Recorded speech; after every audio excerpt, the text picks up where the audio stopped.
Hello students, welcome back. Now we start with our next topic. This is again your chapter number 1, that is issue of shares. और उसका next topic है issue of shares for consideration other than cash. A company may purchase assets from the vendor and instead of paying the vendor in cash, may settle the purchase price by issuing fully paid up shares of the company.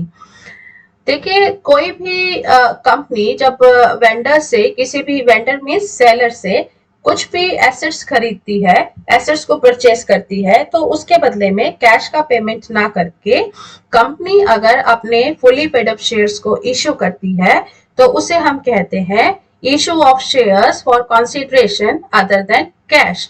Consideration का मतलब होता है in return, कि cash में payment ना करके in return company अपने shares को इश्यू कर रही है. सो this type of issue is called issue of shares for consideration other than cash, and such shares may be issued to the vendor either at par or at a premium. Company अपने इन shares को at par या फिर at premium भी issue कर सकती है. And what are the accounting entries of this? Accounting entries की बात करें तो when assets purchase from the vendor, अगर वेंडर से एसेट को परचेज किया है तो एंट्री बहुत ही सिंपल है. Assets account debit to vendor account. Asset आपका रियल अकाउंट है and what is the rule of real account? Debit what comes in. तो ये एंट्रीज हम कंपनी के बुक्स ऑफ अकाउंट्स में कर रहे हैं. तो एसेट्स कंपनी के पास रिसीव होती हैं तो ये आपका एसेट अकाउंट डेबिट होगा to vendor. Then when fully paid up shares are issued to vendor. इससे पहले अगर हम एक बात करें कि अगर कंपनी ने एसेट्स परचेज की हैं और उसके बाद कंपनी वेंडर को पेमेंट करती है, अगर कंपनी वेंडर को पेमेंट कैश में करती है तो हमारी एंट्री क्या हो जाती है? Vendor account debit to cash. लेकिन यहाँ पर कंपनी कैश में पेमेंट ना करके क्या कर रही है? उसके बदले में फुली पेड अप शेयर्स को इशू किया गया है, तो हमारी एंट्री होगी vendor account debit to share capital. क्योंकि जब कंपनी शेयर्स को इशू करती है तो शेयर्स इशू करके जो भी अमाउंट आता है वो अमाउंट हम कौन से अकाउंट में ट्रांसफर करते हैं? शेयर कैपिटल में. ये तो होगा सिंपल एंट्री अगर कंपनी शेयर्स को एट पार इशू करती है. लेकिन अगर कंपनी ने प्रीमियम पे इशू किया है तो प्रीमियम के लिए हमें एक सेपरेट अकाउंट ओपन करना होता है, जो मैंने आपको पहले लेक्चर में भी बताया था. तो वो हमारा अकाउंट कौन सा होता है? Security premium account. तो उसके लिए हमारी एंट्री क्या हो जाएगी? To securities premium account. तो वेंडर्स को जब fully paid up shares premium पर हम इशू करते हैं, then the entry will be vendor account debit to share capital and to security premium account. Next इसको हम एक इलस्ट्रेशन से समझते हैं. इलस्ट्रेशन में देखिए, X Limited was registered with nominal capital of rupees 50,000 divided into shares of 10 each. एक company की रजिस्टर्ड कैपिटल है 50,000 और शेयर की फेस वैल्यू है rupees 10. The company purchased assets for 13,500 from Y Limited. Company ने assets purchase की हैं Y Limited से. Y Limited is here. Y Limited is vendor. Clear? So assets कितने की परचेज की है? 13,500. The company issued fully paid up equity shares of rupees 10 each. Company ने in return क्या किया है? fully paid up equity shares issue किए हैं. Record the journal entries if these shares are issued at par. दोनों ही condition में आपको journal entries करनी है. If the shares are issued at par. Second, if the shares are issued at 20% premium. तो 20% premium आप कैसे कैलकुलेट करेंगे? Share की फेस वैल्यू पे. शेयर की फेस वैल्यू है रुपीज 10. 20% है 10 into 20 by 100. This is rupees 2. तो प्रीमियम पे शेयर की वैल्यू हो जाएगी रुपीज 12. तो हम इसकी पहले जर्नल एंट्रीज देख लेते हैं. सबसे पहले है एसेट्स परचेज करने की एंट्री. सन्ड्री एसेट्स जो कि हमने एंट्री पहले की थी, asset account debit to vendor. So the simple entry है sundry assets account debit to Y limited, ये है हमारी 13,500 की। उसके बाद कंपनी ने शेयर्स इश्यू किए हैं। First case when the shares are issued at par, तो फर्स्ट केस में अगर शेयर्स पार पे इश्यू है तो what is the entry, Y limited vendor account debit, Y limited account debit to equity share capital कितने के 13,500 और 10 रुपीज का एक शेयर है तो 13,500 divided by 10, so the total number of shares are issued 1,350. and the next case, अगर vendor को shares issue किए गए हैं लेकिन वेंडर को शेयर्स प्रीमियम पे इश्यूड है और प्रीमियम है हमारा ₹2 पर शेयर, तो हमारे शेयर की वैल्यू कितनी हुई, ₹10 उसकी फेस वैल्यू है, ₹2 उसका प्रीमियम है, तो शेयर की वैल्यू हो गई ₹12। वेंडर को हमने देने हैं 13,500, तो 13,500 डिवाइडेड बाय 12, तो नंबर ऑफ शेयर्स हमारे पास आ जाएंगे 1125। So what is the entry, Y limited account debit, Y limited को जाएगा 13,500 to equity share capital, equity share capital में हमारा फेस वैल्यू के अकॉर्डिंग जाता है, हमारा टोटल नंबर ऑफ शेयर्स कितने हैं 1125, सो 1125 इंटू 10 फेस वैल्यू के अकॉर्डिंग हमारा हो गया 11,250। प्रीमियम का अमाउंट जो है उसके लिए हमने अकाउंट ओपन किया है सिक्योरिटी प्रीमियम अकाउंट, तो सिक्योरिटी प्रीमियम कितने शेयर्स पर 1125 इंटू 2, दैट इज ₹2,250। क्लियर। लेकिन हमें इस इलस्ट्रेशन में कुछ और भी गिवन है, इसमें देखिए हमें बताया है shares of 5,000 were issued to promoters for their services. Promoters company के कौन होते हैं, जो कंपनी को प्रमोट करने का या कंपनी को बनाने का काम करते हैं, कंपनी के रजिस्ट्रेशन में हेल्प करते हैं, तो उनको उनकी सर्विसेज के रिटर्न में कंपनी ने 5,000 रुपीज के शेयर्स इशू किए हैं। Then 750 shares of ₹10 each were credited as fully paid to the underwriters for their services. Underwriters को भी पेमेंट किया है 750 शेयर्स का और शेयर की वैल्यू है ₹10, तो कितना हो गया 750 इंटू 10, दिस इज 7,500। और किसको पेमेंट किया है, अंडरराइटर्स को। अंडरराइटर्स कौन होते हैं, कंपनी में ऐसे पर्सन जो कंपनी के शेयर्स को सेल कराने में हेल्प करते हैं, कंपनी के शेयर्स को सेल कराते हैं और उसके बदले में वो कमीशन लेते हैं, जिसे हम अंडरराइटर्स कमीशन कहते हैं, अंडरराइटिंग कमीशन कहते हैं। तो उनकी सर्विसेज के बदले में जो उनको कमीशन दिया जाना है, वो कमीशन कंपनी कैश में पे ना करके कंपनी क्या कर रही है, उनको शेयर्स इशू कर रही है। अब इसकी एंट्रीज देखिए क्या है। सबसे पहले तो कंपनी ने प्रमोटर्स को उनकी सर्विसेज के रिटर्न में क्या किया है, शेयर्स इशू किए हैं। तो प्रमोटर से कंपनी पैसे लेगी नहीं, बल्कि उनकी सर्विसेज के बदले में कंपनी उनको पे कर रही है, तो वो अमाउंट कहां से एडजस्ट किया जाएगा, गुडविल अकाउंट से। Goodwill account debit to equity share capital, कितने अमाउंट के 5,000। नेक्स्ट, अंडरराइटर्स को कमीशन दिया जा रहा है और अंडरराइटर्स को पहले कमीशन देने से पहले उनका कमीशन ड्यू करेंगे, ड्यू ऑन शेयर्स।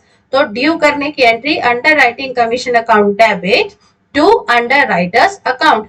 कमीशन किसको ड्यू किया है, अंडरराइटर्स को। कितने अमाउंट कितना है 7,500। और जब इसका पेमेंट करेंगे तो कंपनी पेमेंट कैश में नहीं कर रही है, कंपनी उस अमाउंट उतने अमाउंट की क्या कर रही है, शेयर्स इशू कर रही है। उसकी एंट्री क्या हो जाएगी, underwriters account debit to equity share capital, क्योंकि शेयर्स इशू कर रही है अगेन, और जब भी शेयर्स इशू किए जाते हैं तो हमारी शेयर कैपिटल इंक्रीज होती है, तो हम शेयर कैपिटल अकाउंट को क्रेडिट करते हैं। कितने अमाउंट से, 7,500। Next is the calls in arrears. Calls in arrears के बारे में भी हम पहले बात कर चुके हैं। कॉल्स इन एरियर्स है कि कंपनी ने अमाउंट कॉल किया है, लेकिन शेयर होल्डर अगर पेमेंट नहीं करता, आपको भी पहले भी बताया था कि कंपनी किसी भी शेयर के ऊपर अमाउंट को इकट्ठा कॉल नहीं करती है, कंपनी उसको एप्लीकेशन अलॉटमेंट या कॉल्स के ऊपर कॉल करती है, लेकिन मान लीजिए कि अगर कंपनी ने कॉल किया है अलॉटमेंट पे या कॉल्स पे और किसी शेयर होल्डर ने उसका पेमेंट नहीं किया, उसे हम कहते हैं calls in arrears. So we can say that it occurs when shareholders fail to pay amount due on allotment and calls, and it is the difference between the amount called up and the amount paid up on the shares allotted. So it may be treated into two ways. अब calls in arrears को हम दो तरीके से treat कर सकते हैं. दो मेथड हमारे पास कौन से हैं? Without opening calls in arrears account and by opening calls in arrears account. First है कि हम calls in arrears का अकाउंट ओपन ना करें, उसको शो ना करें, और सेकंड है कि हम calls in arrears के अकाउंट को ओपन करते हैं. तो दोनों केसेस में हमारी अकाउंटिंग एंट्रीज डिफरेंट होंगी.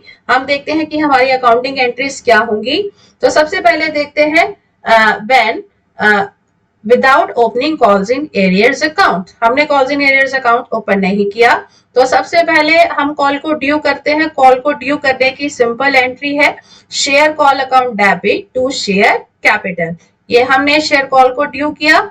उसके बाद जब हम मनी रिसीव करते हैं तो हम क्या एंट्री करते हैं? Bank account debit to share first call, second call या फाइनल कॉल. रेलिवेंट कॉल का मतलब यहाँ पर यही है that it can be either first call, second call और final call. जो भी क्वेश्चन में होगा, जिसके ऊपर भी calls in arrears amount आपको क्वेश्चन में given होगा. Clear? Then whenever calls in arrears are collected on subsequent calls, और अगर इन calls जो कि हमारी call के ऊपर amount हमें मिल जाता है calls in arrears का, तो हम एंट्री करते हैं bank account debit to relevant call. Again relevant call is it can be first call, second call और फाइनल कॉल. तो जितना भी अमाउंट हमें रिसीव होगा कॉल्स इन एरियर्स का, उसके लिए हम नेक्स्ट एंट्री ये करेंगे जब भी अमाउंट हमें मिलेगा. तो आप ये देखिए कि यहाँ पर हमने कहीं भी कॉल्स इन एरियर्स के बारे में बात नहीं की है या calls in arrears account open नहीं किया है. लेकिन सेकंड केस हमारे पास क्या हो सकता है? By opening calls in arrears account. अगर हमने calls in arrears account open किया है तो उसमें भी एंट्रीज सिंपल ही रहेंगी. पहले हम कॉल मनी को ड्यू करते हैं. कॉल मनी ड्यू करने की वही सिंपल एंट्री है share call account debit to share capital account.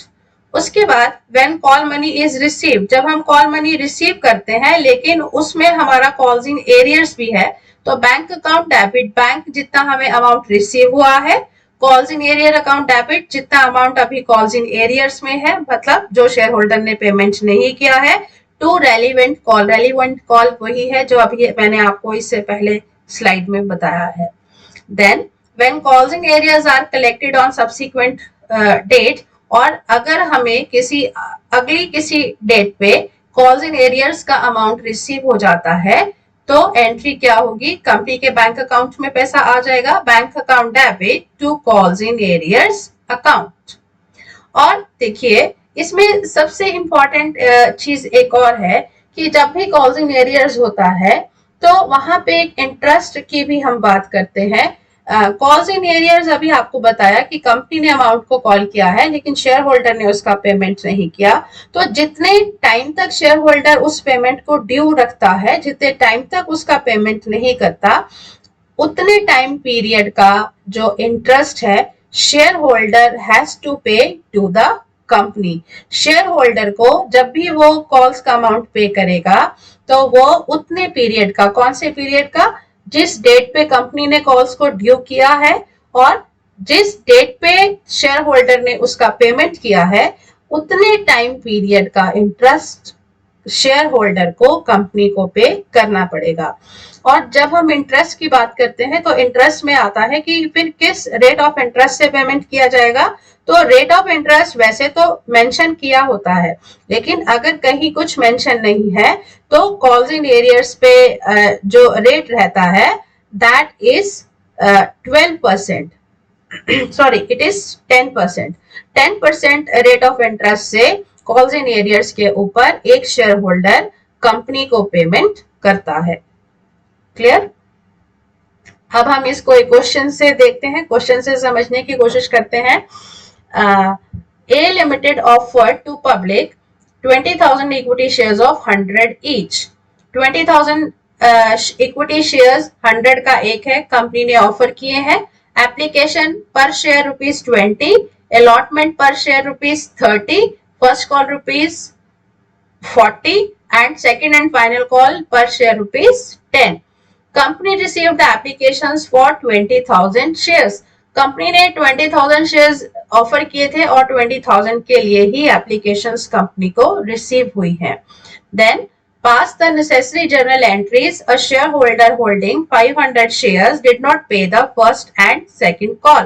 अब यहाँ पे देखिए कॉल्स इन एरियर्स क्या है कि एक शेयर होल्डर जिसके पास 500 शेयर्स थे उसने फर्स्ट कॉल और सेकंड कॉल का अमाउंट पे नहीं किया. तो हम एंट्री स्टार्ट करते हैं. एंट्रीज हम पहला एप्लीकेशन से स्टार्ट करेंगे. एप्लीकेशन का अमाउंट कंपनी को रिसीव होगा फर्स्ट टाइम. तो एंट्री क्या होगी? Bank account debit to equity share application. कितने शेयर्स पे? 20,000 की एप्लीकेशन आई है. ₹20 के अकॉर्डिंग एप्लीकेशन पर शेयर है 20. तो 20,000 into 20 this is equal to 4 lakh. Then equity share application to share capital again this is 4 lakh. Next allotment की एंट्री देखिए. Equity share allotment account debit to share capital. Allotment हमने due किया है 20,000 shares पे. ₹30 per share allotment है. This is ₹6 lakh. इसकी second entry allotment receive करने की. Bank account debit to equity share allotment again ₹6 lakh. अब फर्स्ट कॉल का अमाउंट हम ड्यू करेंगे. ड्यू करने की entry equity share first call account debit to share capital. हमारा फर्स्ट कॉल के ऊपर कितना है पर शेयर? This is ₹40. तो 40 इंटू 20,000 ये आपका हो गया 8 लाख. 8 लाख आपने ड्यू किया. बैंक अब इसको रिसीव करेंगे. रिसीव करने की एंट्री बैंक अकाउंट डेबिट. देखिए रिसीव हमें 500 शेयर्स पे रिसीव नहीं हुआ, जो कहां पर गया? कॉल्स इन एरियर्स में. तो रिसीव कितने पे हुआ? टोटल नंबर ऑफ शेयर्स कितने थे? 20,000. तो रिसीव कितने पर होगा अमाउंट? 19,500. तो 19,500 into 40 this is equal to 7,80,000. Calls in arrears 500 shares पे है. 500 इंटू 40 दिस इज 20,000 हमारा टोटल हो गया calls in arrears to equity share first call. First call में हमने ट्रांसफर किया है ₹8 लाख. क्लियर? देन हमने सेकंड कॉल और फाइनल कॉल जो कि कंबाइंड है हमने उसको ड्यू किया. Equity share second and final call account debit. This is 20,000 total number of shares ₹10 per share. तो ये हो गया 2 lakh to equity share capital ₹2 lakh. लेकिन जब रिसीव करेंगे तो हमें सेकंड एंड फाइनल कॉल कितने शेयर्स के ऊपर रिसीव्ड है? 19,500. तो bank account debit 19,500 total number of shares multiplied by per share ₹10. So this amount is 1,95,000. Calls in arrear second call पर कितने शेयर्स पे है? 500 एंड पर शेयर इज 10. तो 500 into 10 this is ₹5,000. So to equity share second and final call total is ₹2 lakh. तो ये आपकी accounting entries हुई कॉल्स इन एरियर्स पर. नेक्स्ट हम बात करते हैं जो कि इंपॉर्टेंट है, that is calls in advance. Calls in advance आपका कॉल्स इन एरियर्स से रिवर्स केस है. कॉल्स इन एडवांस क्या है कि कंपनी ने अभी अमाउंट को कॉल नहीं किया और शेयर होल्डर ने उसका पेमेंट एडवांस में ही कर दिया. लेकिन शेयर होल्डर ने जब उसका पेमेंट एडवांस में कर दिया तो कंपनी को वो अमाउंट पहले ही मिल गया. कंपनी ने उस अमाउंट को ड्यू नहीं किया था. तो कंपनी जितने टाइम पहले उस अमाउंट को रिसीव करती है और फिर जिस टाइम पे ड्यू करती है उतने टाइम पीरियड का इंटरेस्ट जो है कंपनी को पे करना पड़ता है शेयर होल्डर का. और वही बात है कि इंटरेस्ट जो है तो इंटरेस्ट रेट मेंशन किया होगा and if it is not mention then तो कॉल्स इन एडवांस पे रेट ऑफ इंटरेस्ट क्या रहता है? 12% per annum. So calls in advance क्या है? It is the case when company receives from a share holder the amount remaining on shares in advance even though the amount has not been called up. की company ने अभी call नहीं किया है और share holder ने उसका amount जो है पहले एडवांस में ही पे कर दिया है। सो इंटरेस्ट रेट है 12%, कॉल्स इन एरियर्स पे रेट ऑफ इंटरेस्ट था 10%, कॉल्स इन एडवांस पर है 12%। अब इसकी अकाउंटिंग एंट्रीज की बात करें तो अकाउंटिंग एंट्रीज में bank account debit calls in advance company को रिसीव होगा, तो कंपनी का bank account debit to calls in advance, और जब उसको हम एडजस्ट करेंगे तो calls in advance account debit to relevant call. Next is the difference between calls in arrears and calls in advance. तो सबसे पहले अगर हम बेसिस की बात करें तो मीनिंग में ही उनका डिफरेंस है। कॉल्स इन एरियर्स जो है कंपनी ने कॉल नहीं किया लेकिन शेयर होल्डर ने उसका पेमेंट कॉल्स इन एरियर्स है कि कंपनी ने अमाउंट को कॉल किया है लेकिन शेयर होल्डर ने उसका पेमेंट अभी नहीं किया है, that is called calls in arrears. Calls in advance means company ने अभी अमाउंट कॉल नहीं किया लेकिन शेयर होल्डर ने पेमेंट उसका एडवांस में कर दिया है। बैलेंस, कॉल्स इन एरियर्स का balance it shows a debit balance और calls in advance it shows a credit balance. Income और एक्सपेंस, कॉल्स इन एरियर्स जो है कंपनी के लिए इनकम होगा क्योंकि उसके कॉल्स इन एरियर्स के ऊपर कंपनी को इंटरेस्ट मिलता है और वो इंटरेस्ट कंपनी के लिए क्या है, एक इनकम है। कॉल्स इन एडवांस के ऊपर कंपनी को इंटरेस्ट पे करना पड़ता है और जहां पर पेमेंट ऑफ इंटरेस्ट होता है that is the expense of the firm, company के लिए या फर्म के लिए वो एक एक्सपेंस है। रेट ऑफ इंटरेस्ट की बात करें तो कॉल्स इन एरियर्स पे रेट ऑफ इंटरेस्ट है 10% per annum, calls in advance पर होता है 12% पर एनम। इसको भी हम एक इलस्ट्रेशन से समझते हैं। A Limited offered to public 20,000 equity shares of 100 each payable as follows. Application rupees 20, allotment 30, first call 40, second and final call rupees 10. The company received application for 20,000 shares. Company ने 20,000 offer किए थे, 20,000 के लिए ही applications है। Pass the necessary journal entries when a shareholder holding 500 shares paid the amount of first call and second call at the time of allotment, कि एक share holder जिसके पास 500 शेयर्स थे उसने अपना फर्स्ट कॉल का और सेकेंड कॉल का amount किसके साथ पेमेंट कर दिया, अलॉटमेंट के साथ। तो अलॉटमेंट से के तक अभी तक कंपनी ने फर्स्ट कॉल और सेकेंड कॉल ड्यू नहीं किया था लेकिन उसने पेमेंट पहले ही कर दिया। So this is the case of calls in advance. अब कितना पेमेंट किया होगा देखिए, हम यहीं से समझने की कोशिश करते हैं।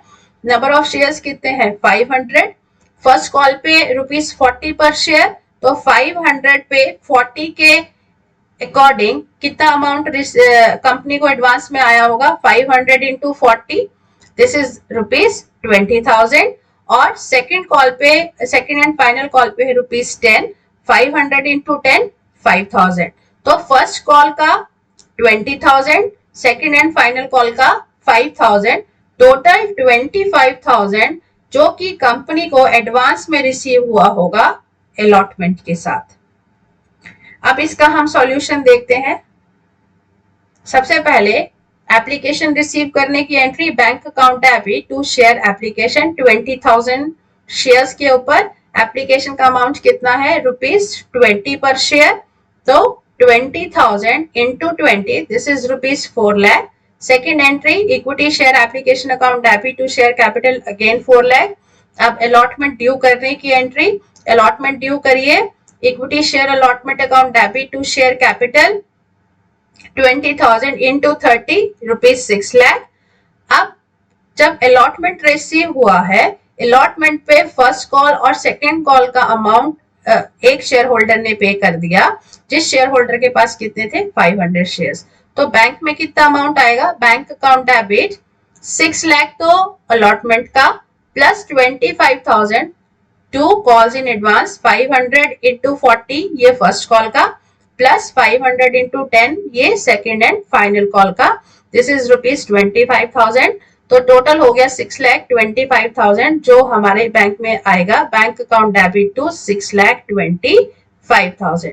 सेकेंड, कंपनी ने फर्स्ट कॉल फिर ड्यू किया है, फर्स्ट कॉल ड्यू करने की entry equity share first call account debit to equity share capital 20,000 into 40 का है फर्स्ट कॉल, ₹40 पर शेयर, तो 20,000 इंटू 40 दिस इज ₹8 लाख। अब कंपनी जब रिसीव करेगी बैंक अकाउंट डेबिट, बैंक में 500 शेयर्स पे तो कंपनी का कॉल्स इन एडवांस है, लेकिन बैंक में अब कितना आएगा 19,500 शेयर्स पे, 19,500 इंटू 40 दिस इज ₹7,80,000 जो कंपनी को बैंक में रिसीव होगा कॉल्स इन एडवांस, जो कि कंपनी के पास ऑलरेडी आ चुका है। 500 into 40 ₹20,000 to equity share first call का अमाउंट आपने कितना ड्यू किया था 8 लाख। सेकेंड, कंपनी ने अपना second and final call due किया है। Equity share second and final call account debit 20,000 shares पे 10 पर शेयर के हिसाब से हुआ ₹2 lakh to equity share capital ₹2 lakh. अब कंपनी रिसीव करेगी, बैंक में आएगा 19,500 शेयर्स पे, बिकॉज 500 शेयर्स पे already second and final call advance में रिसीव्ड है। तो bank account debit 19,500 into 10 this is ₹1,95,000, calls in advance 500 into 10 ₹5,000 to equity share second and final call account ₹2 lakh। I hope आपको अब तक ये important जो topics हैं हमारे calls in arrears and calls in advance clear हो गया होगा, एंड आई कंक्लूड है। So thank you so much।